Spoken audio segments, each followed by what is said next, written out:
जिस टॉपिक पर हम JEE और नीट लेवल पर बात करने जा रहे हैं वो एक इंपॉर्टेंट टॉपिक है, काइनेटिक थ्योरी ऑफ गैसेस।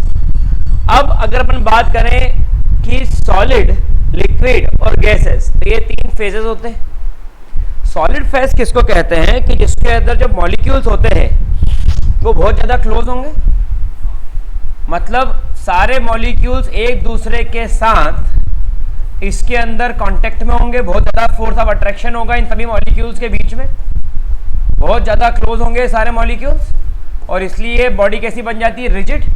ये सारे मॉलिक्यूल्स है जो एक दूसरे के साथ में किस तरीके से हैं, कांटेक्ट में। तो ये शेप किसका आ गया, ये कौन सी बॉडी होगी, रिजिड बॉडी। और ये रिजिड बॉडी हो गई तो ये सॉलिड है। बात को समझ ना। अगर आप बात करते हो किसी भी कॉम्पिटिटिव एग्जाम के, जैसे JEE की बात करते हो, नीट एग्जामिनेशन की बात करते हो, कोई और एग्जामिनेशन की बात करते हो, यहाँ पर हीट के बारे में बात हो रही हो, तो काइनेटिक थ्योरी ऑफ ये जो चैप्टर है काइनेटिक थ्योरी ऑफ गैसेस, ये एक मोस्ट इंपॉर्टेंट चैप्टर है इसकी स्टडी के लिए। इसमें गैसेस कैसे कंप्रेस होती हैं, कैसे एक्सपांड होती हैं, क्या उसका एक पैटर्न होता है, क्या रिलेशन होता है, क्या आइडियल गैस इक्वेशन है, किस तरीके से आप क्वेश्चन को अटेम्प्ट करते हो, सॉल्व करते हो, आंसर निकालते हो, क्या कैसे किया जा सकता है, सब कुछ इसके अंदर डिटेल में डिस्कशन होगा। ठीक, तो अब अपन जो इसमें बात करने जा रहे हैं, तो पहला फिगर आपने देखा है इसमें सॉलिड, तो सॉलिड के अंदर इंटरमॉलिक्यूलर फोर्स ऑफ अट्रैक्शन क्या ज्यादा होता है, इंटरमॉलिक्यूलर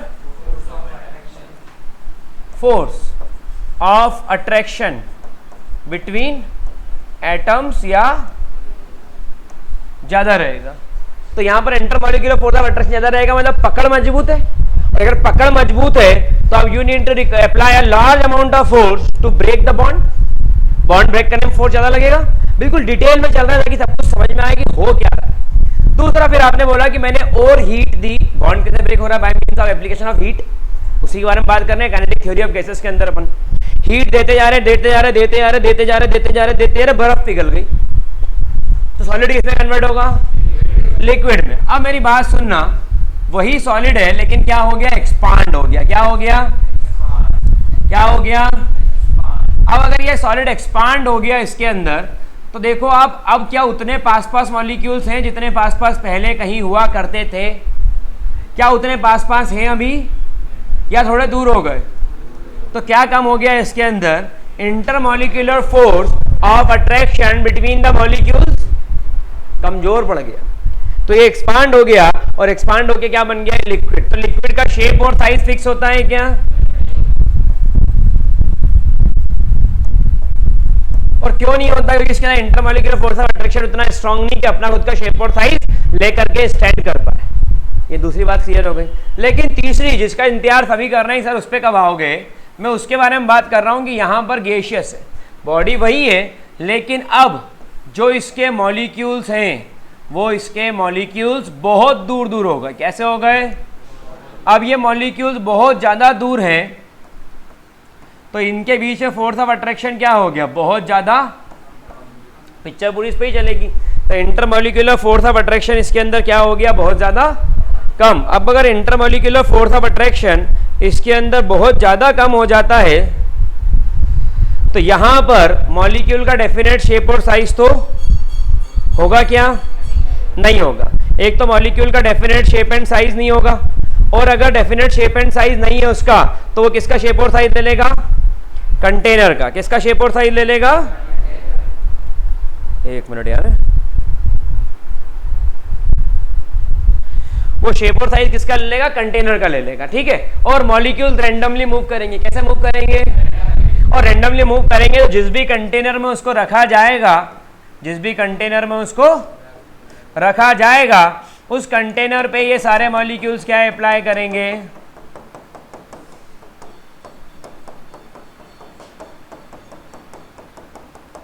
ये सारे मॉलिक्यूल इस कंटेनर पर क्या अप्लाई करेंगे, क्या अप्लाई करेंगे, क्या अप्लाई करेंगे। सबको समझ में आ रही बात, क्या अप्लाई कर रहे हैं, फोर्स। और ये ऊपर से कैसा है, बंद है, क्लोज कंटेनर है। अब ये फोर्स अप्लाई करेंगे किसके ऊपर, कंटेनर के ऊपर। तो what is pressure, it is force per unit area. तो फिक्स है, एरिया तो जितना ज्यादा इसके ऊपर फोर्स अप्लाई होगा उतने ज्यादा कंटेनर क्या बढ़ता जाएगा, प्रेशर क्या बढ़ता जाएगा? प्रेशर मेजर करने के लिए डिवाइस आता है, उसका नाम क्या है? जैसे ये ट्यूब है तो इस ट्यूब का नाम है मैनोमेट्रिक ट्यूब। ऐसे बैरोमेट्रिक ट्यूब आती है, ठीक है। तो बैरोमेट्रिक डिवाइस होता है जो प्रेशर मेजर करता है। तो यहाँ पर आपने प्रेशर मेजर करा तो इस दीवार पर जितना ज्यादा फोर्स लगता जाएगा, क्या लगता जाएगा? फोर्स। इस दीवार पर जितना ज्यादा फोर्स लगता जाएगा उतना ही ज्यादा इस बॉडी का क्या बढ़ता जाएगा? क्या बढ़ता जाएगा? प्रेशर बढ़ता जाएगा। मेरी बात समझ में आ रही है? तो गैस फ्री मूवमेंट करती है और जितना ज्यादा बॉडी का फोर्स होगा, उसके ऊपर गैस का फोर्स होगा, उतना ज्यादा उस गैस का कंटेनर के अंदर प्रेशर होगा।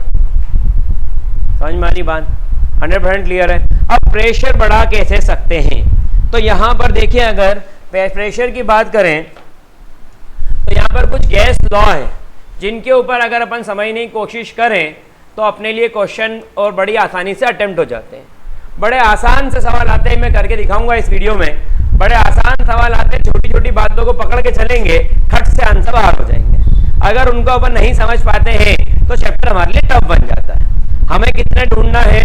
हमें कहीं से भी फिजिक्स के 20 सवाल करना है JEE में, ठीक है। 20 सवाल अपने को करना है फिजिक्स के, 20 फिजिक्स, 20 केमिस्ट्री, 20 मैथमेटिक्स। और अगर नीट की एग्जाम दे रहे हो तो 50 क्वेश्चन आते हैं, 40 क्वेश्चन हमको कैसे भी करके निकाल देना है। ये हमारा इसके अंदर टारगेट रहता है। तो अपन जो क्वेश्चन भी करेंगे वो प्रीवियस ईयर्स क्वेश्चन को ही सॉल्व करेंगे, ठीक है। बात को समझना यहाँ पर ध्यान से। गैस लॉ में जो पहला लॉ हम गैस लॉ में पढ़ रहे हैं that is Boyle's law.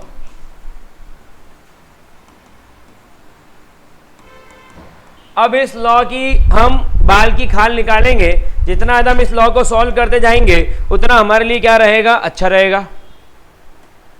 Boyle's law जब हम बात करते हैं तो हम बात करते हैं आइडियल गैस की।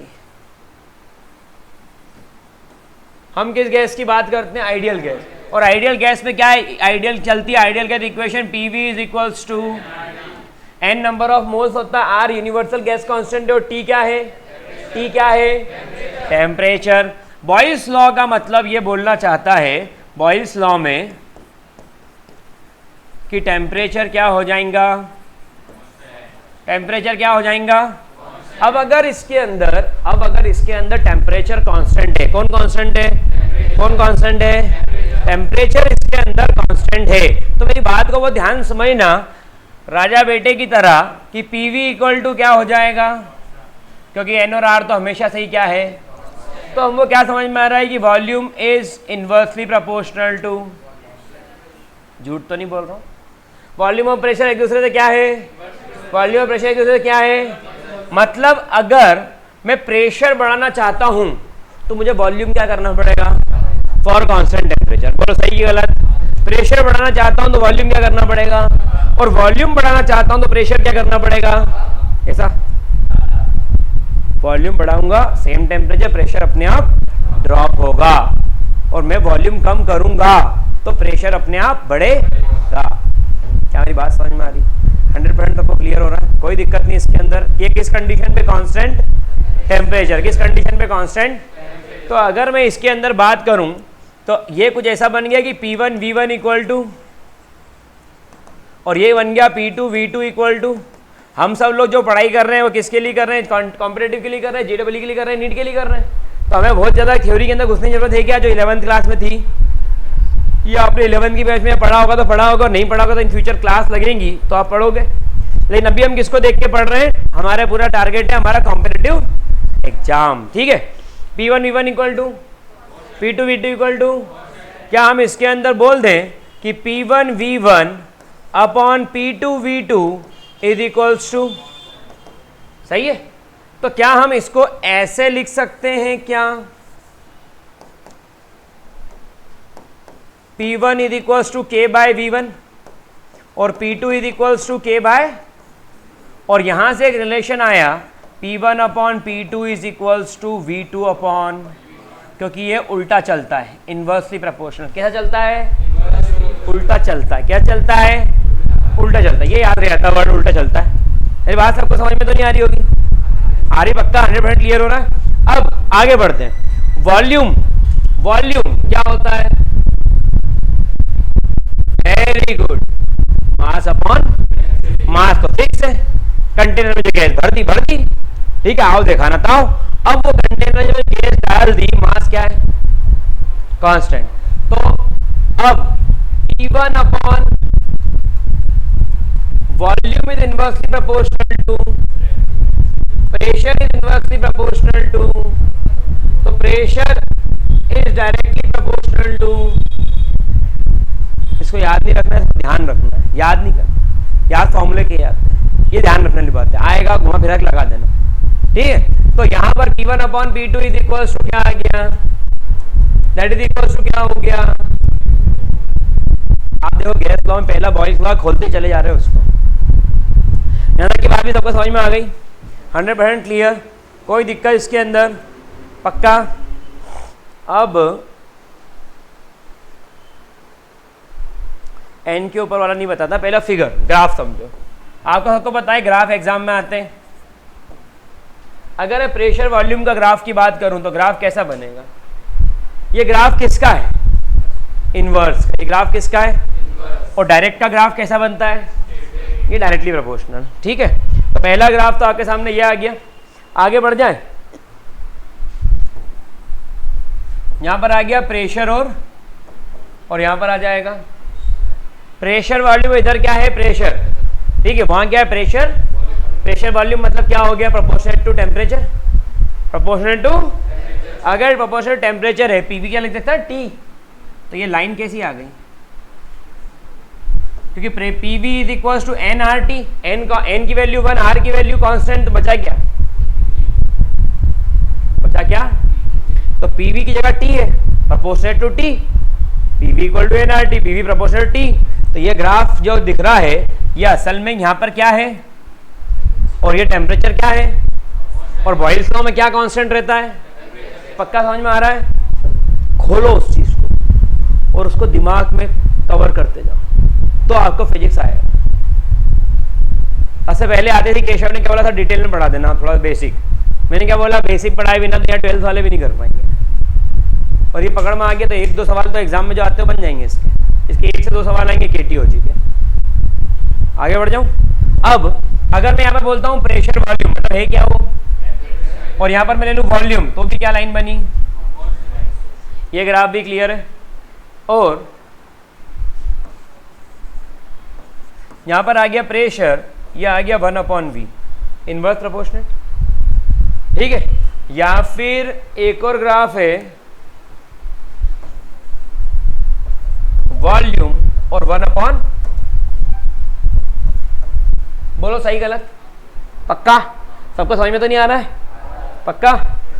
अब आप देखो कि प्रेशर क्या रिलेशन बनाता है, इनवर्सली प्रोपोर्शनल टू,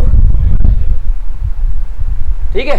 इस पूरे को मैं एक टर्म ले लेता हूं, मान लो इस पूरे को मैंने बोल दिया F, तो pressure is directly proportional to, और ये 1/V क्या है, तो लाइन कैसी आएगी, प्रेशर वॉल्यूम के इनवर्सली प्रोपोर्शनल है, 1/वॉल्यूम के कैसा है, और ये 1/वॉल्यूम वाला, मतलब 1/, में करके फिजिकल क्वांटिटी को देके ग्राफ पूछ रहे थे, बताओ कौन सा है। बच्चा बोलता है सर ने पढ़ाया था प्रेशर और वॉल्यूम तो इनवर्सली प्रोपोर्शनल, बोल डाल दो, बोल कैसा, बोले कर्व जब प्रेशर और 1/वॉल्यूम का ग्राफ है भाई। वॉल्यूम अगर 10 है तो ये 0.1 है, वॉल्यूम अगर 20 है तो ये 0.2 है, ठीक है, समझ में आ रही बात, 0.2 नहीं 0.05, 1/10.1 डिवाइड बाय 2 0.05, ठीक है। तो यहां पर ये ग्राफ ऐसा, अच्छा ये वाला ग्राफ बताओ कैसा जाएगा, स्ट्रेट लाइन, ये खट बात। तो ग्राफ एग्जाम में आते हैं, पेपर पलट लो, झूठ लग रही मेरी बात, पेपर पलट लो, ग्राफ एग्जाम में आते हैं, ठीक, डन, क्लियर, कोई दिक्कत घबराहट इसके अंदर, फटाफट से नोट डाउन करिए, फिर आगे बढ़ते हैं। जो बच्चे मेरे वीडियो को देख रहे हैं वो भी इसको नोट डाउन करें, अपनी खुद की एक कॉपी बनाएं और उस कॉपी के अंदर स्पाइरल कॉपी ले लें, उसके अंदर मेरे सारे लेक्चर्स को नोट डाउन करें। जितना ज़्यादा आप लिखते जाओगे उतना ज़्यादा आप सीखते जाओगे। At the end of the day आपके पास खुद का एक JEE या नीट के लिए मटेरियल होगा फिजिक्स का। अगर इस तरीके के और लेक्चर देखना चाहते हो तो फिजिक्स MP चैनल सब्सक्राइब करें और बेल आइकन क्लिक करें ताकि अपने बीच में कनेक्शन बना रहे, आपको नए नए वीडियो लेक्चर नोटिफिकेशन मिले। अगर आप सारे लेक्चर सिक्वेंशियली देखना चाहते हैं, एक सिस्टमेटिक फॉर्मेट में देखना चाहते हो तो अभिज्ञा एजुकेशन ऐप डाउनलोड कर सकते हैं, वहाँ ऐसे बहुत सारे लेक्चर्स अवेलेबल हैं। वहाँ पर आप स्टोर में जाएंगे, वहाँ फिजिक्स JEE का कोर्स मिल जाएगा, नीट फिजिक्स का कोर्स मिल जाएगा, वहां जाकर के आप आसानी सारे लेक्चर्स को देख सकते हैं, पढ़ सकते हैं। काफ़ी मटेरियल अनलॉक्ड है, पीपीटीज है, पीडीएफ है। तो मन लगा के पढ़ाई करें और नोट डाउन जरूर करें, लगे रहिए।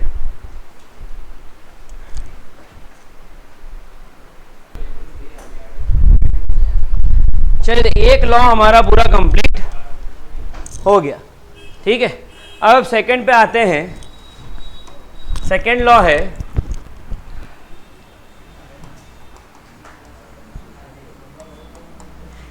Charles law. अब अगर हम बात करें चार्ल्स लॉ के, तो यहां पर कौन कांस्टेंट है, सबसे पहला सवाल ये आता है। तो पहला सवाल इसके अंदर क्या है कि इसके अंदर कौन कांस्टेंट होगा, तो इसके अंदर प्रेशर कांस्टेंट होगा, ठीक है। मतलब वॉल्यूम वेरी कर रहा है, टेम्परेचर वेरी कर रहा है, लेकिन सिस्टम के अंदर प्रेशर वेरी नहीं कर रहा। सोचो आप, वॉल्यूम कम ज़्यादा करने पर भी प्रेशर में वेरिएशन, तो ये आइडियल गैस पे चलेगा। किस पर चलेगा ये? आइडियल, मतलब आदर्श, ठीक है। आदर्श हसदेवा नहीं, सिर्फ आदर्श है ना, वो तो मेरा दोस्त था। तो आदर्श कंडीशन आ गई है, आइडियल कंडीशन आ गई है, जिसके अंदर क्या होगा, वॉल्यूम को वेरी करने वाली प्रेशर बिल्कुल इफेक्ट नहीं आएगा। प्रेशर क्या है, बात समझ में आ रही है? अब अगर प्रेशर कांस्टेंट है तो आइडियल गैस इक्वेशन क्या होती है? एन की वैल्यू कांस्टेंट, आर कांस्टेंट, तो प्रेशर भी कांस्टेंट, तो volume is directly proportional to. सब एग्री करते हैं इस बात से? मतलब अगर वॉल्यूम बढ़ा तो प्रेशर, टेम्परेचर भी, मतलब टेम्परेचर और वॉल्यूम कैसा आएगा? अब वॉल्यूम बढ़ा, टेम्परेचर बढ़ेगा, ऐसा कुछ है क्या कि टेम्परेचर बढ़ेगा तो वॉल्यूम बढ़ेगा, ठीक है, क्योंकि एक्सपांशन हो जाएगा। और टेम्परेचर कम करा तो फिर वापस वो पिस्टन नीचे आ गया। पिस्टन लगा हुआ, आपने हीट दी, टेम्परेचर बढ़ाया तो प्रेशर बढ़ा, तो वो प्रेशर कांस्टेंट है, और ये क्या हो गया, एक्सपांड कर गया, और ये क्या हो गया, कंप्रेस हो गया। तो ये आइडियल कंडीशन है कि जिसके अंदर the pressure remains constant, the volume of given mass of gas is directly proportional to absolute value of the temperature. तो V1 अपॉन V2 किसके इक्वल आ रहा है इसके अंदर? अब वॉल्यूम का फॉर्मूला किसके इक्वल होता है? मास अपॉन, तो वॉल्यूम किसके इनवर्सली प्रोपोर्शनल है? तो यहां पर अगर अपन देखें तो V1 upon V2 is equal to ρ2 upon, और वो किसके इक्वल है? T1 upon. इनके ऊपर सोचो आप, आपके कॉम्पिटिटिव में क्वेश्चन बने, इन रिलेशन के ऊपर क्वेश्चन है आपके कॉम्पिटिटिव के अंदर। ये बात समझ में आ गई? तो डेंसिटी और वॉल्यूम एक दूसरे कैसा रिलेशन बनाएगा? कोई दिक्कत यहां तक समझ में आ रहा है सबको? अब इससे हम अगर आगे बढ़े,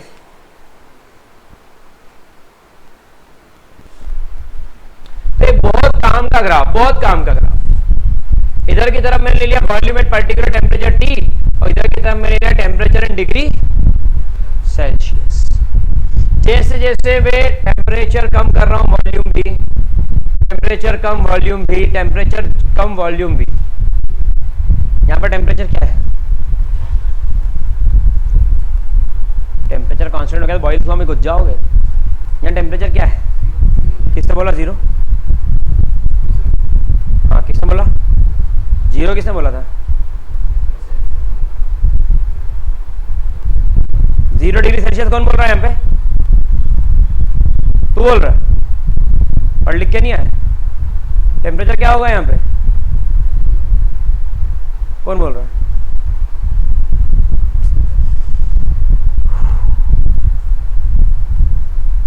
वाई एक्सिस पे एक्स की वैल्यू क्या होती है, और एक्स पे क्या है? टेम्परेचर। तो टेम्परेचर 0, बिल्कुल सही बेटा, बिल्कुल सही थे दोनों, ठीक है बेटा। बाकी लोग पढ़ाई करो, 9th क्लास का टॉपिक है कि वाई एक्सिस पे x0 और x एक्सिस पे।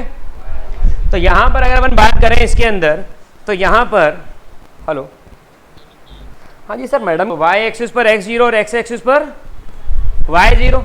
अब मैंने क्या करा, मैंने इसको पीछे खसकाया, और पीछे खसकाया, मतलब क्या कम कर रहा हूं मैं? टेम्परेचर। क्या कम कर रहा हूं मैं? टेम्परेचर कम करता गया, एक पॉइंट आ गया, यहां बताओ मुझे वॉल्यूम की वैल्यू क्या होगी? यहां पर वॉल्यूम की वैल्यू क्या होगी? ये कितना है? -273, 0 kelvin, 0 is equal to -273 degree Celsius. थोड़ा सा करेक्शन कर देता हूँ, थोड़ा सा करेक्शन, कॉम्पेरेटिव पढ़ रहे हो, 0.15। 0 kelvin is equal to -273.15 degree. मतलब इस टेम्परेचर पर वॉल्यूम उस गैस का क्या हो जाएगा, खत्म हो जाएगा। अब कोई वॉल्यूम ऑक्यूपाई नहीं किया। -273.15 डिग्री सेल्सियस पर वॉल्यूम क्या हो जाएगा, if the pressure remains constant the volume of given mass of gas increase और decrease by volume at 0 degree Celsius for each 1 degree rise of temperature. आप वॉल्यूम किसी भी गैस का निकालोगे तो वो किस रेट से बढ़ेगा या कम होगा, 1/273.15 of the volume at 0 degree Celsius.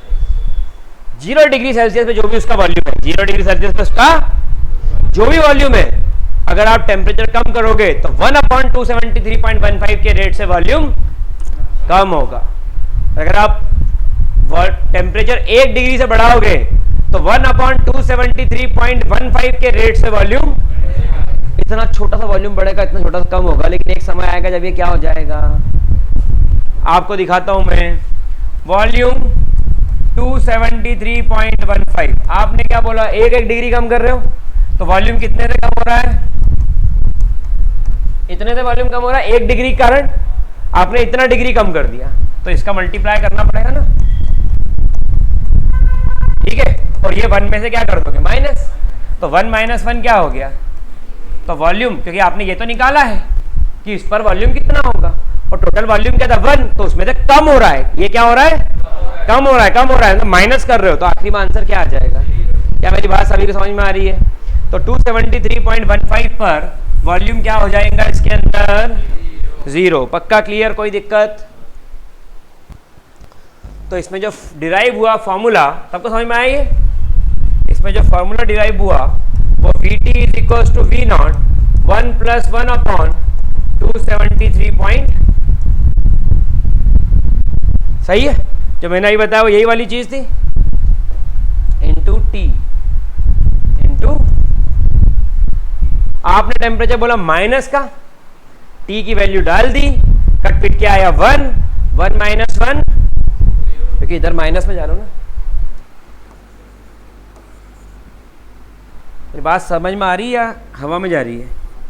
ये सब कॉम्पिटिटिव क्वेश्चन सॉल्व करने में काम करेंगे, सारे सब कॉम्पिटिटिव क्वेश्चन के लिए इसको दिमाग में बिठाना है, कागज पे इसका कोई रोल नहीं, कागज पे लिखना रहता है स्कूल के लिए, ये सब दिमाग में आना चाहिए कि ये ऐसे ऐसे ये सब होगा, तो हम इनके क्वेश्चंस को बड़ी आसानी से सॉल्व कर लेंगे। VRMS V एवरेज फॉर्मूला है 3RT/m और V एवरेज है 8RT/πm, 8RT/πm, ये फॉर्मूले हैं। इनको डायरेक्ट पुट करा, आंसर निकाला, आपका आंसर आ गया JEE का। सोचो, करने वाला होना सब होता है। बात समझ में आ रही होगी आई थिंक सभी को। आगे बढ़ जाऊं तो यहां पर आप देखें इसके अंदर, तो ये कंडीशन बनी। अब इनके ग्राफ किसके पीछे बनेगा, वॉल्यूम और प्रोपोर्शनेट है, ठीक है। और ग्राफ किसके पीछे बन रहा है, 1/v और t, 1/v और t, तो ग्राफ कैसा चला जाएगा, ठीक है। और ग्राफ किसके पीछे बन सकता है, 1/, तो फिर क्या चला जाएगा, सबको समझ में आना नहीं, ग्राफ, ये ग्राफ समझ में आना चाहिए। और मुझे बताओ कि जैसे कि v directly proportional to t है, तो v/t अगर ले ले तो क्या आ जाएगा, ठीक है। अब यहां पर प्रेशर कांस्टेंट है, तो अगर मैं इसके अंदर v/t ले लूं, मैं देखो इसके अंदर और समझाने का आसान तरीका थोड़ा कोशिश करता हूं। मान लो मैं इक्वल टू लिख के समझाने के लिए n constant r constant 1 value डाल दी, खत्म कर दिया समझाने के लिए, तो PV इक्वल टू क्या हो गया, प्रेशर क्या है इसके अंदर, तो ये हो गया T/, तो अगर मैं यहां पर T/v ले लूं, एक साइड में V/t और t, ये एक तरफ मैं लूं V/t और एक तरफ ले लूँ मैं v और 1/v, और एक तरफ मैं ले लूँ v/t और एक तरफ मैं ले लूँ t या फिर 1/, तो ये v/t किसकी वैल्यू हो जाएगी? मैं इसको t/v लेता हूँ तो ज़्यादा ठीक रहेगा।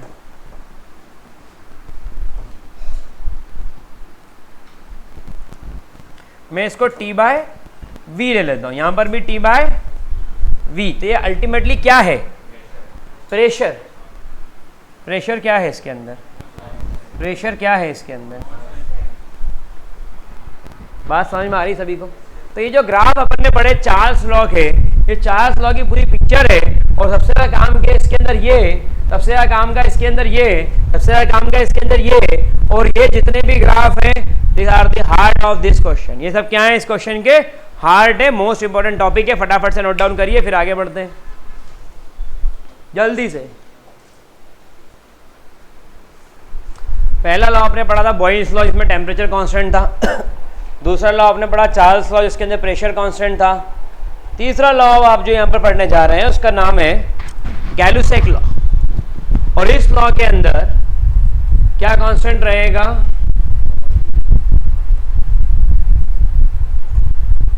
इसके अंदर वॉल्यूम कांस्टेंट होगा।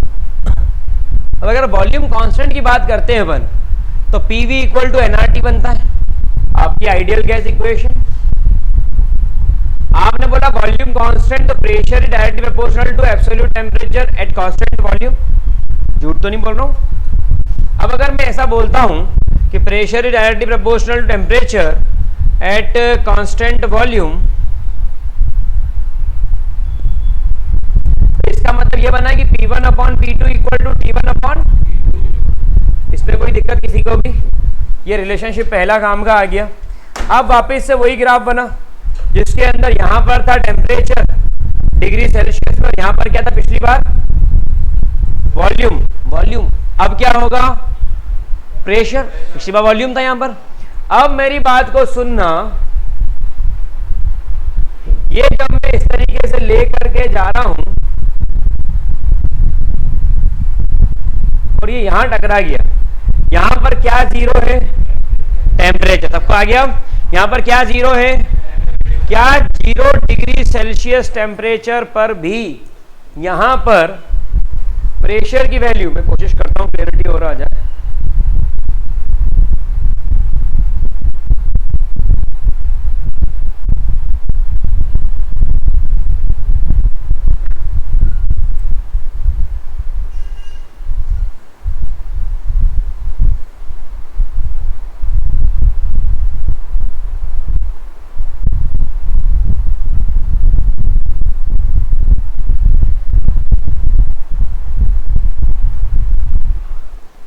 तो जैसे जैसे मैं इसका प्रेशर और ड्रॉप करता जा रहा हूं, एक पॉइंट आया कहीं पर, वहां पर इसका टेम्परेचर कितना होगा?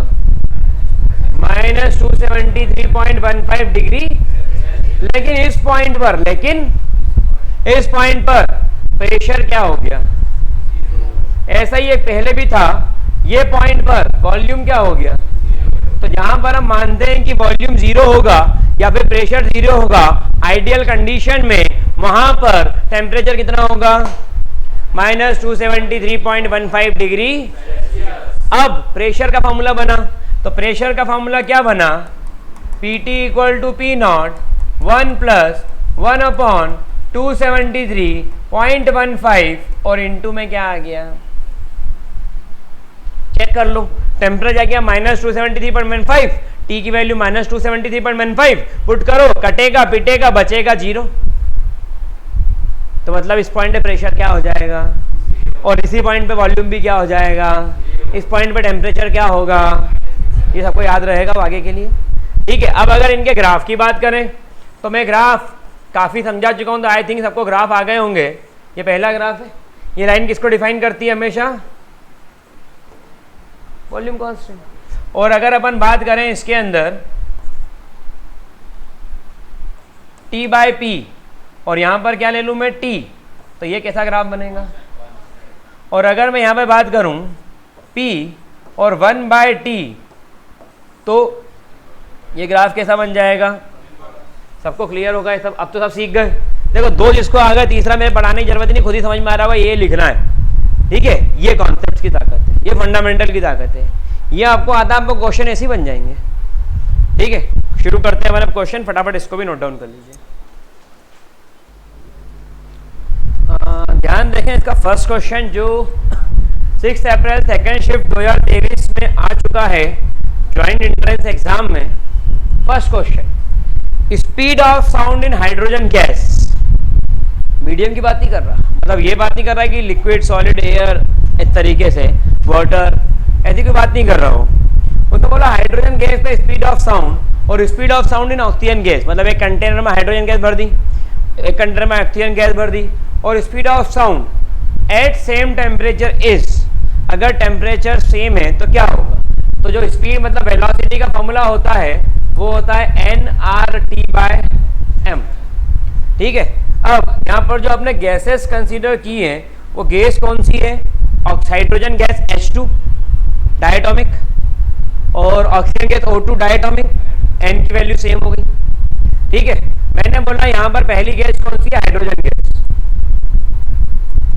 टेम्परेचर भी सेम है, मास ऑफ कौन सी गैस, दूसरी गैस कौन सी है, टेम्परेचर भी, और यहां पर क्या आ गया, सही। आपको क्या चाहिए, the ratio of hydrogen gas, और यहां पर कौन सी गैस है, एनआरटी, दोनों में क्या है, सेम है ना। तो क्या बचा फिर इसके अंदर, मास ऑफ और मास ऑफ हाइड्रोजन, ऑक्सीजन गैस का मास कितना है 32, वेरी गुड। हाइड्रोजन गैस का कितना है 2, तो यहां पर 32/2 कितना हो गया, 16 का स्क्वायर रूट कितना हो गया, आंसर क्या आ गया।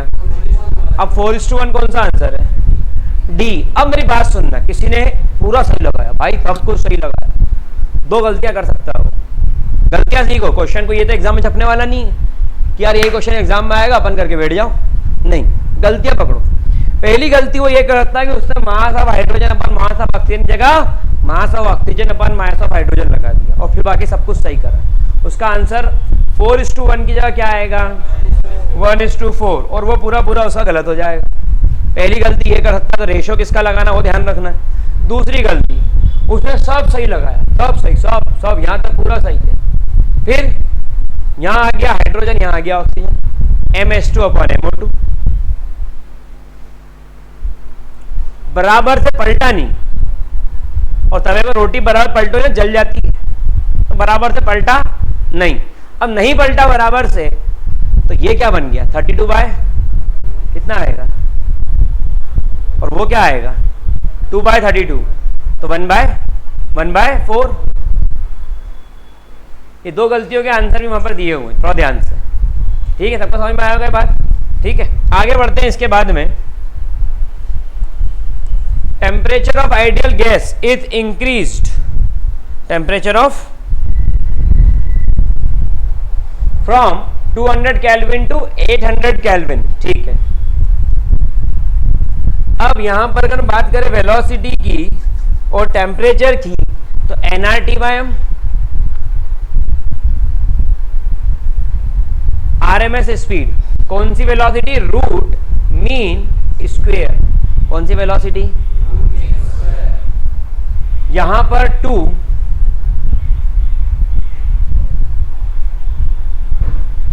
RMS गैस है 200 केल्विन इज दिस, 800 केल्विन कितना होगा, 800 केल्विन मतलब first condition,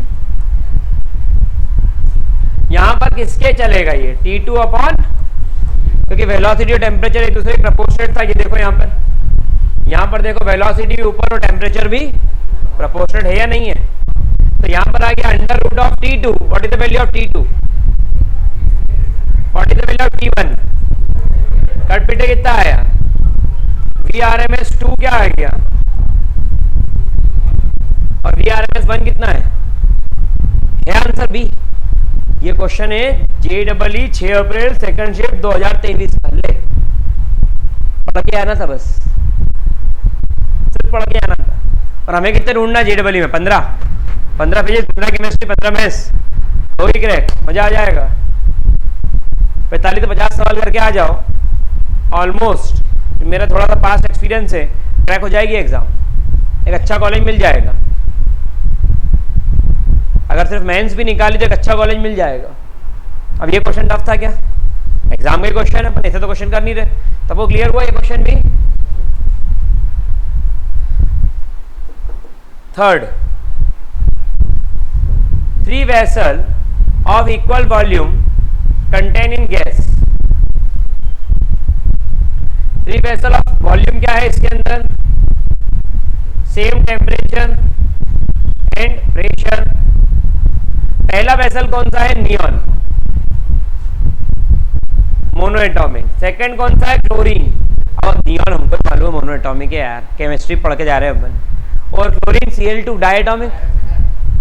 third uranium hexafluoride, chemistry वालों को पता है कौन सा है?